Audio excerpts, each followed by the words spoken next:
Hello students, 10वीं class का 7वां पाठ चल रहा है और उस 7वें पाठ में भी तत्वों का वर्गीकरण ये टॉपिक चल रहा है। इस टॉपिक में बताया गया था जर्मन रसायनज्ञ वुल्फगांग ने सबसे पहला प्रयास किया था तत्वों के वर्गीकरण का, और उन्होंने तीन समान गुणधर्मों वाले तीन तत्वों के कुछ समूह बनाए थे और बताया था कि जब समान गुणधर्मों वाले इन तीनों तत्वों को परमाणु भार के आरोही क्रम में रखा जाता है तो बीच वाले तत्व का परमाणु भार और गुणधर्म शेष दोनों तत्वों के परमाणु भारों का औसत और गुणधर्म भी इन दोनों तत्वों के बीच के प्राप्त होते हैं। लेकिन उसकी कमी यह थी कि वुल्फगांग उस समय ज्ञात तत्वों में से केवल 3 त्रिक ही ज्ञात कर सके, इसलिए ये वर्गीकरण अमान्य कर दिया गया, अस्वीकार हो गया। इसके बाद अंग्रेज रसायनज्ञ अलेक्जेंडर न्यूलैंड्स ने तत्वों को आरोही क्रम में व्यवस्थित किया, परमाणु भार के आरोही क्रम में व्यवस्थित किया। वुल्फगांग के प्रयास से यह तय हो गया कि तत्वों के भौतिक और रासायनिक गुणधर्म और उनके परमाणु भार में कोई न कोई संबंध जरूर होता है, और इस बात को ध्यान में रखते हुए न्यूलैंड्स ने भी तत्वों को परमाणु भार के आरोही क्रम में व्यवस्थित किया। और जब इन तत्वों को आरोही क्रम में व्यवस्थित किया गया तो उन्होंने देखा कि प्रत्येक 8वें तत्व के गुणधर्म पहले तत्व के गुणधर्मों के समान प्राप्त हुए। जैसे कि संगीत में, भारतीय संगीत में 7 स्वर होते हैं, सा रे गा मा पा धा नी, 7 स्वर, और 8वां स्वर होता है वो पहले स्वर के समान ही प्राप्त होता है। इसलिए न्यूलैंड्स ने अपने सिद्धांत को अष्टक का सिद्धांत कहा। जैसे संगीत में अष्टक होता है कि 8वां स्वर पहले स्वर के समान प्राप्त होता है, उसी प्रकार से तत्वों के गुणधर्मों में भी समानता होती है कि 8वें तत्व के गुणधर्म पहले तत्व के गुणधर्मों के समान प्राप्त होते हैं। यह न्यूलैंड्स का अष्टक सिद्धांत था। लेकिन ये न्यूलैंड्स का अष्टक सिद्धांत भी अस्वीकार हो गया। क्यों? क्योंकि इसमें बहुत सारी कमियां थी, मैंने बताया भी था, आज फिर बता रहा हूं थोड़ा, कि न्यूलैंड्स ने जो ये न्यूलैंड्स का अष्टक सिद्धांत है या न्यूलैंड्स का जो वर्गीकरण है, केवल हल्के तत्वों पर लागू होता है, यानी केवल कैल्शियम तक ही लागू होता है। न्यूलैंड्स ने जब अपना वर्गीकरण किया तो उसने सबसे पहले हाइड्रोजन तत्व, जो कि सबसे हल्का तत्व है, हाइड्रोजन से शुरू किया और लिखते लिखते उसको थोरियम पर समाप्त किया। परमाणु भार के आरोही क्रम में हाइड्रोजन से शुरू करके थोरियम पर समाप्त। लेकिन यह सिद्धांत केवल हल्के तत्व कैल्शियम तक ही लागू होता है। कैल्शियम के बाद न्यूलैंड्स के अष्टक सिद्धांत की अनुपालना नहीं होती है, यानी कि इसके बाद, कैल्शियम के बाद प्रत्येक 8वें तत्व के गुणधर्म पहले तत्व के गुणधर्म के समान प्राप्त नहीं होते हैं। यह न्यूलैंड्स के अष्टक सिद्धांत यहां फेल हो गए।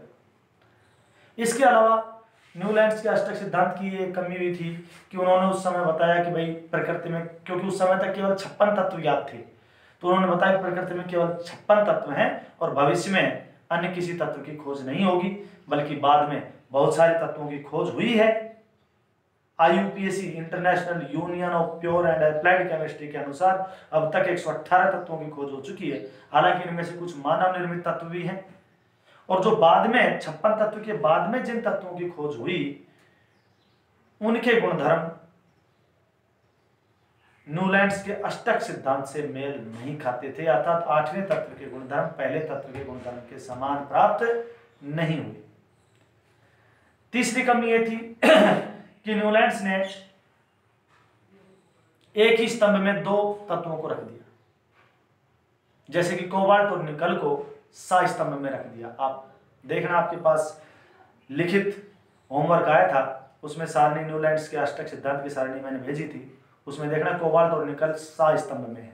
इसके अलावा एक कमी यह थी कि असमान गुणधर्मों वाले तत्वों को एक ही वर्ग में रख दिया, जैसे कि कोबाल्ट और निकल को फ्लोरीन, क्लोरीन और ब्रोमीन के साथ सा स्तंभ में रख दिया, जबकि इनके गुणधर्मों में बिल्कुल ही असमानता है, क्योंकि फ्लोरीन, क्लोरीन, ब्रोमीन ये अधातु हैं, जबकि कोबाल्ट और निकल धातु है।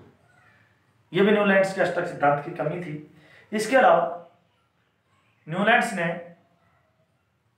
अलग अलग गुणधर्मों वाले तत्वों को एक साथ रख दिया और समान गुणधर्मों वाले तत्वों को अलग रख दिया। जैसे आयरन, कोबाल्ट और निकल से गुणधर्मों में समानता रखता है, परंतु फिर भी इनको अलग अलग वर्ग में रख दिया गया। इस प्रकार से न्यूलैंड्स का अष्टक सिद्धांत फेल हो गया और इसके बाद में आता है मेंडलीफ का वर्गीकरण। तो न्यूलैंड्स के अष्टक सिद्धांत के अस्वीकार हो जाने के बाद भी बहुत सारे वैज्ञानिक इस प्रकार के प्रतिरूप की खोज कर रहे थे कि जिनमें तत्वों के भौतिक और रासायनिक गुणधर्म उनके परमाणु भारों से संबंध रखते हैं। यानी कि न्यूलैंड्स के अष्टक सिद्धांत के अस्वीकार होने के बाद भी कई वैज्ञानिक इस प्रकार के प्रतिरूप बना रहे थे, इस प्रकार के प्रतिरूप खोज रहे थे जिनमें तत्वों के परमाणु भार उनके भौतिक और रासायनिक गुणधर्मों से संबंध स्थापित करते हैं। इसी क्रम में रूस के रसायनज्ञ दमित्री इवानोविच मेंडेलीफ ने सबसे सफलतम प्रयास किए। उन्होंने अपनी आवर्त सारणी में तत्वों के मूल गुणधर्मों, और कौन से होते हैं तत्वों के मूल गुणधर्म? परमाणु भार और उसके रासायनिक गुणधर्म। तो मेंडलीफ ने अपनी आवर्त सारणी में तत्वों के मूल गुणधर्मों, परमाणु भार और तत्वों के भौतिक और रासायनिक गुणधर्मों के आधार पर अपनी आवर्त सारणी बनाई। यानी कि अपनी आवर्त सारणी में तत्वों को उनके मूल गुणधर्म, परमाणु भार और रासायनिक गुणधर्मों में समानता के आधार पर अव्यवस्थित किया। जब मेंडलीफ ने अपना कार्य शुरू किया उस समय तक केवल 63 तत्व ज्ञात थे। तो सर्वप्रथम उन्होंने इन 63 तत्वों के रासायनिक गुणधर्मों का अध्ययन किया। रासायनिक गुणधर्मों के अंतर्गत, मैंने पहले बताया, रासायनिक गुणधर्मों के अंतर्गत उन्होंने तत्वों का हाइड्रोजन और ऑक्सीजन के साथ बनने वाले यौगिकों पर ध्यान केंद्रित किया। यानी कि रासायनिक गुणधर्म कौन सा चुना? रासायनिक गुणधर्मों के आधार पर उन्होंने तत्वों के ऑक्सीजन और हाइड्रोजन से बनने वाले यौगिकों पर ध्यान केंद्रित किया। ऐसा क्यों किया? ऐसा इसलिए किया कि हाइड्रोजन और ऑक्सीजन अत्यधिक क्रियाशील तत्व हैं और अधिकांश तत्वों से क्रिया करके यौगिक बना लेते हैं। तो उन्होंने जब इनके यौगिकों पर, इनके अणुसूत्रों पर ध्यान केंद्रित किया, तब उन्होंने 63 कार्ड लिए, 63 कार्ड, और उन 63 कार्डों पर तत्वों के रासायनिक गुणधर्मों को अलग अलग करके लिखा। जैसे कि मैं आपको बताऊं कि किसी तत्व का, जैसे सोडियम है, तो सोडियम का हाइड्रोजन के साथ यौगिक बना है, दोनों की एक संयोजकता होती है, तो सूत्र बन गया NaH। इसी प्रकार से लिथियम है, लिथियम का हाइड्रोजन के साथ संयोग करके बन गया LiH। इसी प्रकार से सोडियम का ऑक्सीजन के साथ संयोग करके, ऑक्सीजन की संयोजकता 2 है और सोडियम की 1 है, तो इसकी संयोजकता इसके नीचे, इसकी, तो सूत्र बन गया Na2O। इसी प्रकार से मैग्नीशियम के साथ सूत्र हो गया ऑक्सीजन का, की भी 2 संयोजकता, इसकी भी 2 संयोजकता, तो सूत्र बन गया MgO। इस प्रकार से इन तत्वों का हाइड्रोजन और ऑक्सीजन के साथ बनने वाले यौगिकों पर ध्यान केंद्रित किया और उन तत्वों के हाइड्रोजन और ऑक्सीजन से बनने वाले यौगिकों के अणुसूत्रों को 63 कार्डों पर अलग अलग लिखा। और जब इन के सूत्रों को अलग अलग कार्डों पर लिखा तब उन्होंने रासायनिक गुणधर्मों में समानता वाले यानी कि समान अणुसूत्र वाले कार्डों को अलग कर लिया और इन सभी 63 कार्डों को पिन लगाकर दीवार पर टांग दिया। जब इनको पिन लगाकर दीवार पर टांगा तब उन्होंने देखा कि सारणी में अधिकांश तत्वों को स्थान मिल गया और ये सभी तत्व परमाणु भार के आरोही क्रम में भी व्यवस्थित हो गए।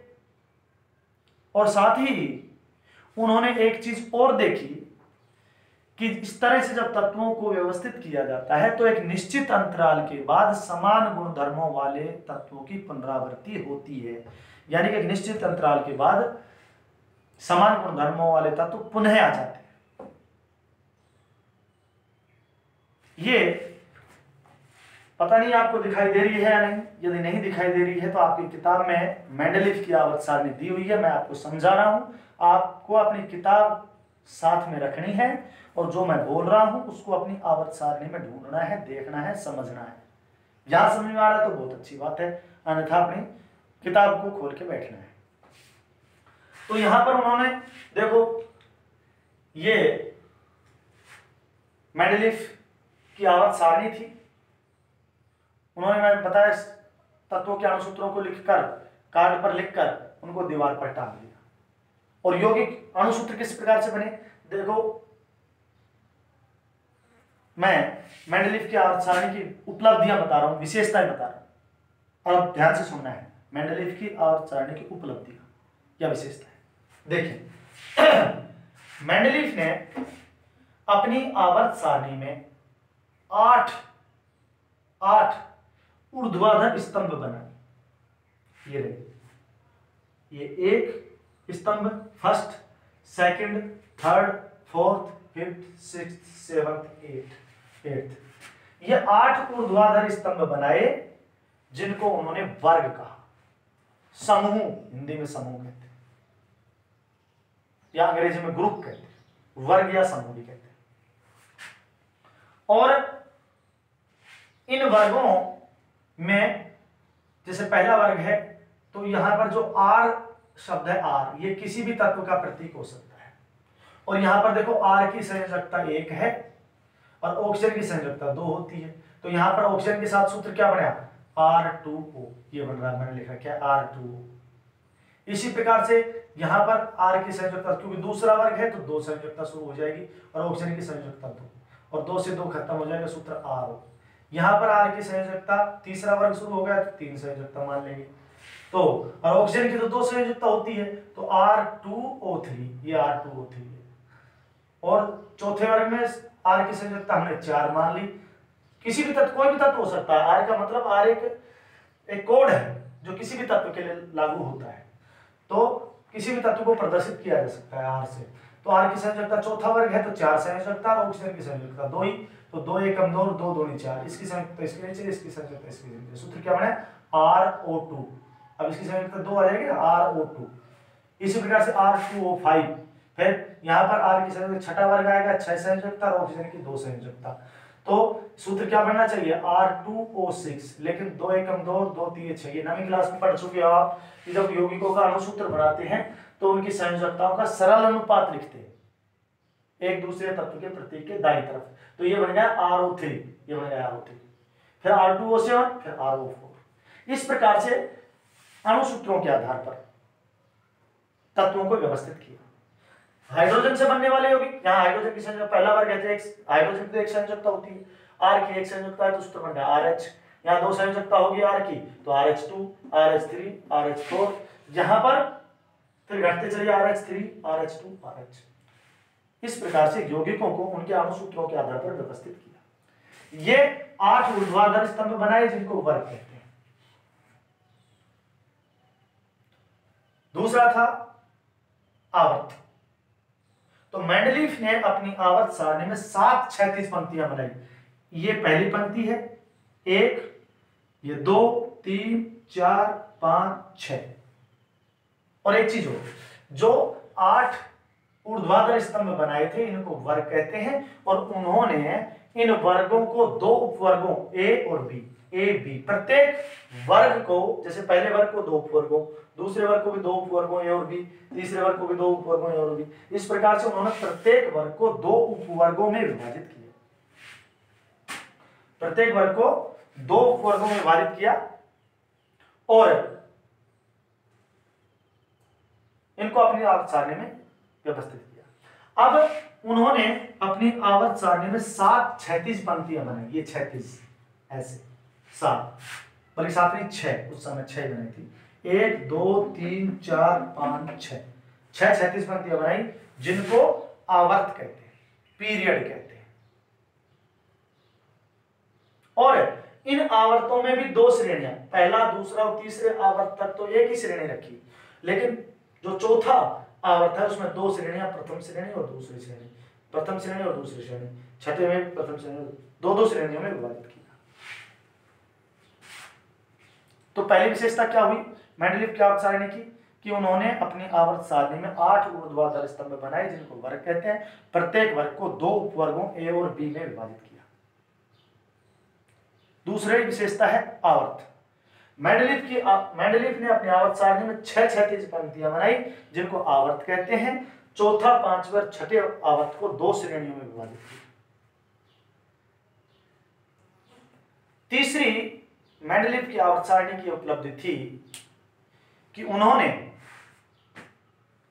अपनी आवर्त सारणी में कुछ रिक्त स्थान छोड़ दिए, कुछ रिक्त स्थानों को छोड़ दिया, और उन रिक्त स्थानों को दोष के रूप में देखने के बजाय उन्होंने दृढ़ता पूर्वक कुछ तत्वों की भविष्यवाणी कर दी और उनका नामकरण और उन तत्वों के गुणों की भविष्यवाणी भी कर दी, और उन तत्वों का नाम उन्होंने उसी वर्ग में उससे पहले आने वाले तत्वों के नाम के आगे एका उपसर्ग लगाकर किया। बाद में ये तत्व स्कैंडियम, गैलियम और जर्मेनियम कहलाए। स्कैंडियम, गैलियम और जर्मेनियम,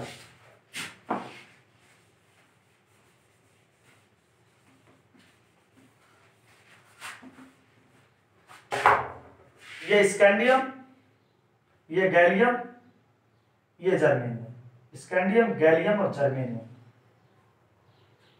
कहा गया बाद में। लेकिन मेंडलीव ने इन तत्वों का नामकरण इसी वर्ग में इससे ऊपर आने वाले तत्व, जैसे बोरोन है, बोरोन के आगे एका उपसर्ग लगाकर स्कैंडियम का नाम रखा एका बोरोन, इसी प्रकार से गैलियम का नाम रखा उन्होंने एका एल्यूमिनियम, इसी प्रकार जर्मेनियम का नाम रखा उन्होंने एका सिलिकॉन, यानी कि उसी वर्ग में इन तत्वों से पहले आने वाले तत्वों के नाम के आगे एका उपसर्ग लगाकर किया। जैसे कि मैंने उदाहरण बता दिया, ये बाद में खोजे गए तत्व स्कैंडियम, गैलियम और जर्मेनियम थे, और इनका जो नामकरण है इसी वर्ग में आने वाले तत्व बोरॉन, एल्यूमिनियम और सिलिकॉन के नाम के आगे एका उपसर्ग लगाकर किया। अब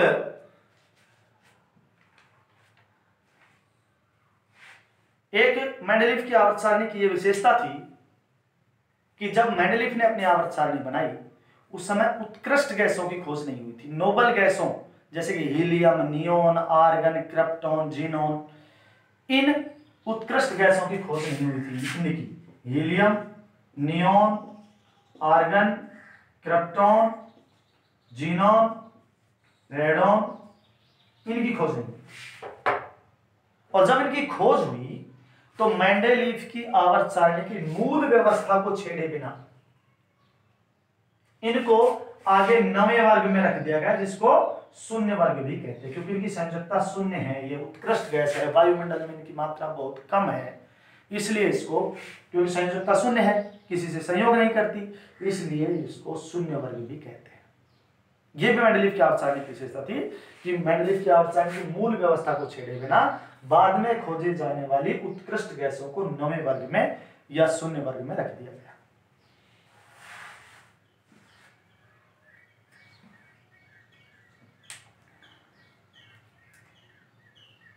अब एक मेंडलीव की आवर्त सारणी की यह भी उपलब्धि थी क्योंकि उन्होंने अपनी आवर्त सारणी में रिक्त स्थान छोड़े थे, इसलिए उन रिक्त स्थानों के कारण वैज्ञानिक भविष्य में खोजे जाने वाले नए तत्वों को खोजने के लिए प्रयत्नशील रहे, यानी कि नए तत्वों की खोज की प्रेरणा भी मेंडलीव की आवर्त सारणी से मिलती है। एक ये मेंडलीव ने जिन तत्वों की भविष्यवाणी की थी और उनके गुणधर्मों की भविष्यवाणी की थी, स्कैंडियम, गैलियम और जर्मेनियम की, और इनके गुणधर्म मेंडलीव द्वारा बताए गए गुणधर्मों के समान प्राप्त हुए, तो विश्व के सभी वैज्ञानिक मेंडलीव की आवर्त सारणी को मानने के लिए बाध्य हुए, और बाध्य ही नहीं हुए, मेंडलीव की आवर्त सारणी को स्वीकार ही नहीं किया गया, बल्कि इस अवधारणा का जनक भी मेंडलीव को ही माना गया, सर्जक भी मेंडलीव को ही माना गया। चूंकि मेंडलीव ने अपनी आवर्त सारणी में तत्वों को उनके मूल गुणधर्म, कौन कौन से मूल गुणधर्म, परमाणु भार और रासायनिक गुणधर्मों में समानता के आधार पर व्यवस्थित किया कि एक वर्ग में समान गुणधर्मों वाले तत्व आ जाएंगे और साथ ही तत्व परमाणु भार के आरोही क्रम में भी व्यवस्थित हो जाए। यह प्रयास मेंडलीव का था और इसी आधार पर उन्होंने अपना सिद्धांत, अपना आवर्त नियम विश्व के समक्ष प्रस्तुत किया कि भाई तत्वों के भौतिक और रासायनिक गुणधर्म उनके परमाणु भार के आवर्ती फलन होते हैं। क्या था मेंडलीव का आवर्त नियम या आवर्त सिद्धांत? क्या था यह मेंडलीव का आवर्त सिद्धांत है क्या कि तत्वों के भौतिक और रासायनिक गुणधर्म, तत्वों के भौतिक व रासायनिक, तत्वों के भौतिक व रासायनिक गुणधर्म उनके परमाणु भार के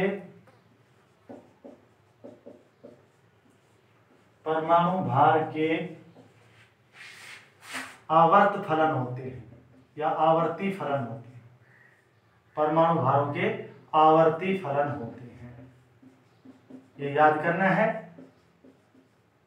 ये मेंडलीव का आवर्त नियम या आवर्त सिद्धांत है, मेंडलीव की आवर्त सारणी का सिद्धांत। अब इतनी सारी उपलब्धियां मेंडलीव की आवर्त सारणी की थी, फिर भी इस आवर्त सारणी में कुछ कमियां रहेगी और उन कमियों को मेंडलीव की आवर्त सारणी द्वारा नहीं समझाया जा सका। और मेंडलीव की आवर्त सारणी की सबसे जो पहली कमी थी वो ये थी हाइड्रोजन की स्थिति, यानी मेंडलीव की आवर्त सारणी में हाइड्रोजन की स्थिति स्पष्ट नहीं थी। क्यों नहीं स्पष्ट थी वो सुने ध्यान से कि जो हाइड्रोजन है उसका इलेक्ट्रॉन विन्यास और फर्स्ट ए वर्ग की क्षार धातु लिथियम, सोडियम, पोटेशियम का इलेक्ट्रॉनिक विन्यास समान है। एक तो ये लिथियम, सोडियम और पोटेशियम के समान इलेक्ट्रॉनिक विन्यास समान है, यानी फर्स्ट ए वर्ग की क्षार धातुओं से समानता दर्शाती है। जैसे सोडियम के बाहरी कोश में भी एक इलेक्ट्रॉन है, 2, 8, सोडियम का परमाणु क्रमांक 11 है, तो इसका इलेक्ट्रॉन विन्यास सोडियम का 2, 8, 1 है, और हाइड्रोजन का भी एक इलेक्ट्रॉन है बाहरी कोश में, तो इनका इलेक्ट्रॉन विन्यास में समानता है, इसलिए फर्स्ट ए वर्ग की क्षार धातुओं से समानता दर्शाती है। दूसरा, जिस प्रकार से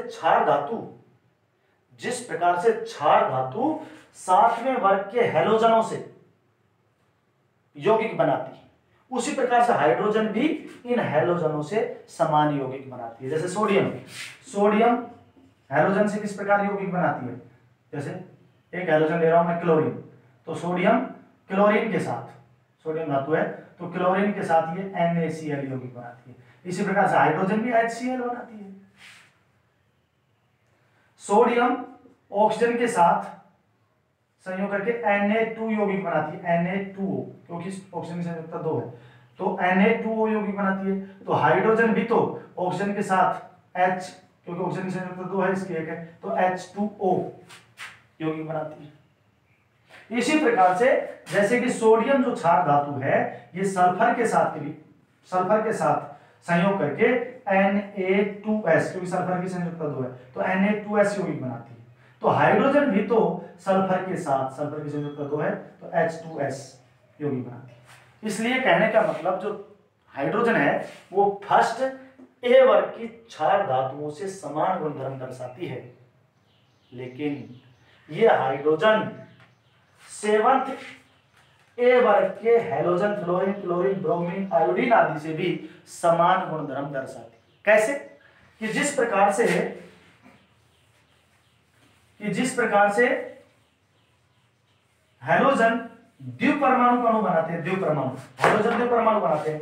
कभी भी अकेला क्लोरीन लिखा नहीं देखा होगा, Cl2 के रूप में लिखते हैं, ब्रोमीन को Br2 के रूप में, आयोडीन को I2 के रूप में, फ्लोरीन को F2 के रूप में, यानी द्विपरमाणु अणु बनाते हैं। द्विपरमाणु, दो परमाणुओं से एक अणु बनता है। उसी प्रकार से हाइड्रोजन भी द्विपरमाणु अणु बनाती है, H2।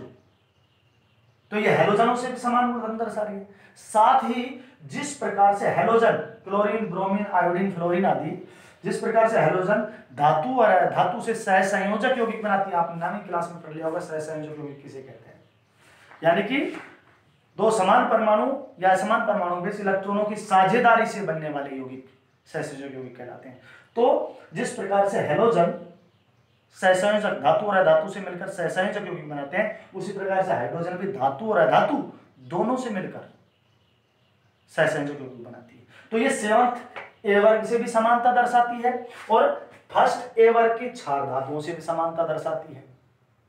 इसलिए हाइड्रोजन की स्थिति मेंडलीव की आवर्त सारणी में निश्चित नहीं है कि इसको फर्स्ट ए वर्ग वाले धातु, क्षार धातु के साथ रखें या सेवंथ ए वर्ग वाले हैलोजनों के साथ रखें। एक तो ये स्थिति स्पष्ट नहीं। दूसरी कमी ये थी मेंडलीव की आवर्त सारणी में कि मेंडलीव ने समान गुणधर्मों वाले तत्वों को एक ही वर्ग में रखने के लिए, यानी कि समान गुणधर्मों वाले तत्व एक ही स्तंभ में आ जाएं, एक ही वर्ग में आ जाएं, इसके लिए उन्होंने तत्वों के परमाणु भार के क्रम को तोड़ दिया। यानी कि परमाणु भारों का जो आरोही क्रम है वो टूट गया, उसमें अनियमितता पाई जाती है मेंडलीव की आवर्त सारणी में। जैसे मैं आपको बताऊं कि टेलुरियम, आप मेंडलीव की आवर्त सारणी में देखना जरूर, मेंडलीव जैसे कि टेलुरियम जिसका परमाणु भार 127.6 है, इसको आयोडीन जिसका परमाणु भार 126.9 है उससे पहले रख दिया गया। मैं आपको बता रहा हूं, यहां देखिए ये कहां से है, टेलुरियम जिसका परमाणु भार 127.6 है, इसको आयोडीन 126.9 से पहले रख दिया गया। क्यों? क्योंकि आयोडीन के गुणधर्म सेवंथ ए वर्ग के हैलोजनों से समानता दर्शाते हैं। फ्लोरीन, क्लोरीन, ब्रोमीन से आयोडीन के गुणधर्म समान है, ताकि तो समान गुणधर्मों वाले तत्व एक वर्ग में आ जाए, इसलिए उन्होंने परमाणु भार के क्रम को तोड़ दिया। यानी कि कम परमाणु भार वाले तत्व को अधिक परमाणु भार वाले तत्व से बाद में रख दिया, या अधिक परमाणु भार वाले तत्व को कम परमाणु भार वाले तत्व से पहले रख दिया। दूसरा एक और अनियमितता है इसी आवर्त सारणी में, कोबाल्ट और निकल। देखो कहां पर है कोबाल्ट और निकल। कोबाल्ट और निकल, इनके परमाणु भारों के क्रम में भी अनियमितता है। यहां कोबाल्ट का परमाणु भार 58.9 को निकल परमाणु भार 58.7 से पहले रख दिया। तो ये परमाणु भार के क्रम में अनियमितता है। ऐसी ही अनियमितता आपने एक और ढूंढनी है, आवर्त सारणी में ढूंढो कि जहां परमाणु भारों के क्रम में अनियमितता है। तीसरी मेंडलीव की आवर्त सारणी की कमी यह थी कि उन्होंने असमान गुणधर्मों वाले तत्वों को एक ही वर्ग में रख दिया। जैसे लिथियम, सोडियम जैसे फर्स्ट ए वर्ग की क्षार धातु लिथियम, सोडियम और पोटेशियम, रुबिडियम जो कि बहुत अधिक क्रियाशील धातु हैं, इनको कॉपर, चांदी और सोना जो कि बहुत ही कम क्रियाशील धातु हैं, उनके साथ पहले वर्ग में रख दिया गया, पहले वर्ग में रख दिया गया, जबकि इनके गुणधर्मों में समानता है। यानी कि असमान गुणधर्मों वाले तत्वों को एक ही वर्ग में रख दिया, और साथ ही जिन तत्वों के गुणधर्म समान थे, समान गुणधर्मों वाले तत्वों को अलग अलग वर्गों में रख दिया। कौन से ऐसे दो तत्व हैं वो मैं बता रहा हूं आपको, समान गुणधर्मों वाले तत्व, जैसे कॉपर और पारा।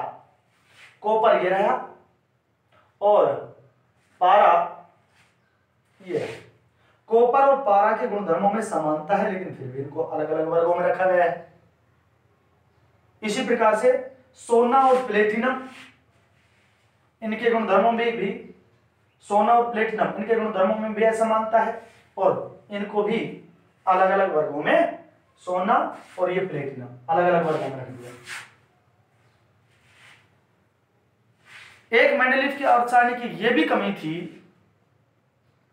कि उन्होंने समस्थानिकों के लिए, अब आपको ये पता होना चाहिए समस्थानिक 9th क्लास में पढ़ चुके हो, समस्थानिक मैं फिर बता रहा हूं कि एक ही तत्व के वे अलग अलग परमाणु, जिनके परमाणु क्रमांक समान लेकिन परमाणु भार अलग अलग होते हैं, यानी कि समस्थानिक किसी तत्व के वे अपर रूप होते हैं जिनके रासायनिक गुणधर्म समान होते हैं लेकिन परमाणु भार अलग अलग होते हैं। और चूंकि मेंडेलीव की आवर्त सारणी का सिद्धांत यह था कि तत्वों के भौतिक और रासायनिक गुणधर्म उनके परमाणु भार के आवर्त फलन होते हैं, तो इस सिद्धांत के अनुसार समस्थानिकों को आवर्त सारणी में अलग अलग स्थान मिलना चाहिए था। समस्थानिकों को परमाणु भार के अनुसार अलग अलग स्थान मिलना चाहिए था, लेकिन मेंडेलीव की आवर्त सारणी में ऐसी कोई व्यवस्था समस्थानिकों के लिए नहीं है। यह भी मेंडेलीव की आवर्त सारणी की एक चुनौती थी। इसके अलावा